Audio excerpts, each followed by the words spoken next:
गया। लेकिन उन हिंदुस्तानियों के हाथ पैर में बिल्कुल जानवरों की तरह जंजीर बांध के भेजा गया था। और जो वीडियो वायरल हुआ है उस पर पूरा हिंदुस्तान दहल गया है कि इस तरह से तो जानवरों के साथ भी सलूक नहीं किया जाता है। देखिए, दुनिया में जितने भी सभ्य देश हैं हर जगह पशु क्रूरता अधिनियम है, हमारे देश में भी है। आप पशु के साथ भी क्रूरता नहीं कर सकते। नमस्कार, हमारे साथ अभी पूर्व आईपीएस अमिताभ दास जी हम जानेंगे आखिर अमेरिका से जो है हिंदुस्तान भेजा गया जंजीरों से बांधकर, उस पर सर आपकी क्या प्रतिक्रिया है? देखिए, मैं बहुत शर्मिंदा हूँ कि नरेंद्र मोदी जैसा कायर, बुज़दिल और कमज़ोर प्रधानमंत्री इस देश को मिला है। देखिए, अभी 6-7 दिन पहले एक अमेरिकी सैन्य विमान अमृतसर में उतरा, पंजाब में, और उसमें 104 हिंदुस्तानी थे जो कथित रूप से अमेरिका में गैर कानूनी तरीके से रह रहे थे, अवैध रूप से रह रहे थे। तो ठीक है, यहाँ तक बात समझ में आती है कि वे अवैध थे तो उनको निकाल दिया गया। लेकिन उन हिंदुस्तानियों के हाथ पैर में बिल्कुल जानवरों की तरह जंजीर बांध के भेजा गया था। और जो वीडियो वायरल हुआ है उस पर पूरा हिंदुस्तान दहल गया है कि इस तरह से तो जानवरों के साथ भी सलूक नहीं किया जाता है। देखिए, दुनिया में जितने भी सभ्य देश हैं हर जगह पशु क्रूरता अधिनियम है, हमारे देश में भी है। आप पशु के साथ भी क्रूरता नहीं कर सकते। और इस तरह 104 हिंदुस्तानियों को आप जंजीर में बांध के भेज रहे हैं।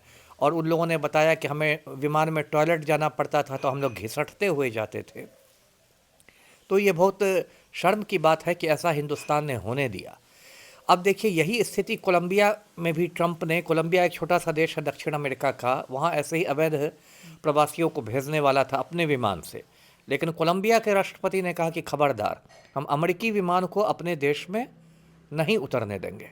और कोलंबिया ने अपना विमान भेजा और वो कोलंबिया के नागरिकों को लेकर लौटा। तो इंडिया भी ऐसा कर सकता था कि हमारे यहाँ से एयर इंडिया का विमान अमेरिका जाता, उसमें विदेश मंत्रालय का कोई अधिकारी जाता और वो इन 104 हिंदुस्तानियों को लाता। तो कम से कम इज्जत के साथ तो लौटते, खाना पीना के साथ तो लौटते। ये जो कुत्ते बिल्ली की तरह जंजीर में बांध के लौटे, ये तो पूरे हिंदुस्तान को ट्रंप ने अपमानित किया है। और ये जो हमारे प्रधानमंत्री हैं मोदी, जो इतना दिखाते हैं कि एकदम 56 इंच का सीना है इनका और एक लाल लाल आंखें हैं और ये नया भारत है, ये घर में घुस के मारेगा। कहाँ गया इनका 56 इंच का सीना? इनका तो 56 इंच का सीना सुपर पावर के सामने पिचक गया है ना। अब तो नरेंद्र मोदी सरेंडर मोदी बन गए हैं, है ना। इनके मुंह में दही जम गया है, इनकी बोलती बंद है। और आप बताइए कि ट्रंप ने पहले ही मोदी को इनकी औकात बता दी। कुछ साल पहले ट्रंप जब भारत आया था तो नमस्ते नरेंद्र ट्रंप, मोदी ने नमस्ते ट्रंप कार्यक्रम किया था। अहमदाबाद गुजरात के एक पूरे स्टेडियम में हजारों लोगों को लाया गया था, भाड़े की भीड़ को।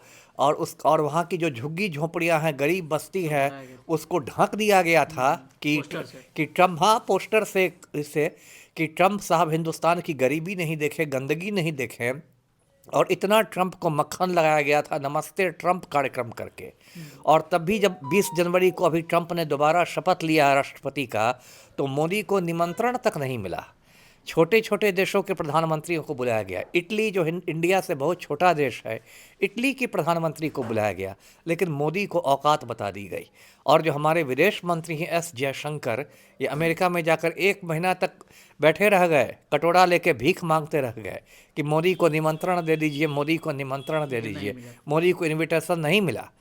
और मोदी ने अमेरिका जाके यहाँ तक कहा था कि अब की बार ट्रंप सरकार, जिस पर उनकी आलोचना भी हुई थी कि आप दूसरे देश के चुनाव में क्यों दखल देते हैं। और वो तो हुआ ही। खैर, मोदी की बेइज्जती से मुझे कोई दिक्कत नहीं है, लेकिन हिंदुस्तान की जो बेइज्जती हुई है उससे मैं बहुत आहत हूँ। और इसमें एक तो इस तरह से आना नहीं चाहिए था, और यदि आ गया तो जो अमेरिका का राजदूत है दिल्ली में, उसको बुलाकर विदेश मंत्रालय में फटकार लगानी चाहिए थी कि आप हिंदुस्तानियों के साथ ऐसा जानवरों जैसा सलूक नहीं कर सकते। और उससे भी बात नहीं बनती तो भारत का जो राजदूत अमेरिका में, जो एम्बेसडर है, उसको वापस बुला लेना चाहिए था। लेकिन ऐसा कमज़ोर प्रधानमंत्री नरेंद्र मोदी आज सरेंडर मोदी बन गया। और इसके बारे में आप देखिए, गोदी मीडिया में दलाल सब दिखाएंगे कि एक फ़ोन कॉल पर मोदी जी यूक्रेन का युद्ध रुकवा देंगे। पुतिन गिराने जा रहा था परमाणु बम यूक्रेन पर, मोदी जी ने एक फ़ोन कॉल कर दिया, पुतिन को फटकार लगा दी, तो पुतिन ने एटम बम नहीं गिराया। अभी कहाँ चला गया फ़ोन कॉल? अभी फ़ोन ख़राब है क्या प्रधानमंत्री कार्यालय का? तो ये सब जो कुछ हुआ है बहुत शर्म की बात है, पूरा देश शर्मिंदा है। और अभी पता चल रहा है कि और भी कई खेप आने वाला है, और भी बहुत सारे हिंदुस्तानियों को जंजीर में बांध के देखेगा, भेजेगा ट्रंप, आखिर जंजीर में क्यों माना जाता है सर? अपमानित करने के लिए। सुपर पावर है ना अमेरिका, महाशक्ति है, तो आपको औकात बताने के लिए। मोदी जी जब शायद वो कहते हैं क्या कि हम अब भारत को बना रहे हैं आप सुपर पावर। वही तो मैं पोल खोल रहा हूँ कि क्या आपकी स्थिति है ना। खाली हाँकने से नहीं ना होगा। आज देखिए भारतीय रुपया इतना कमज़ोर हो गया है कि एक अमेरिकी डॉलर के मुकाबले 86 रुपया, 86 रुपीज़, इतना कमज़ोर रुपया कभी इतिहास में नहीं हुआ था।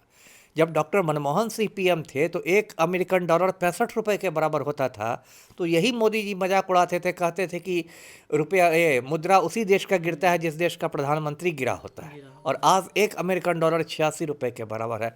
तो मोदी ने तो बिल्कुल हिंदुस्तान को लगता है अमेरिका का गुलाम बना के छोड़ा है। ये बहुत दुख की बात है, इस पर मैं बहुत आहत हुआ हूँ जी। तो सर एक बात बताइए कि कहा जाता है कि देखते होंगे नेशनल मीडिया सब बात करते हैं मोदी है तो मुमकिन है, मोदी है वही तो दलाली, मुमकिन है। वही दलाली। आप खुद समझिए, ये बिके हुए चैनल सब हैं। अब एनडीटीवी पर आप क्या यकीन कीजिएगा, एनडीटीवी को अडानी ने खरीद लिया है, तो इन लोगों से आप क्या निष्पक्षता। इसलिए तो नाम ही पड़ गया है गोदी मीडिया, इसलिए तो इन चैनलों का नाम ही गोदी मीडिया। ये दिन रात सिर्फ नरेंद्र मोदी की दलाली करते हैं, देशवासियों को किस्सा तोता मैना सुनाते हैं मोदी के बारे में, लेकिन हकीकत देख लीजिए क्या है मोदी की औकात जी। चलिए आपने देखा क्या कुछ कहना था, आपकी क्या प्रतिक्रिया कमेंट बॉक्स में बताएं।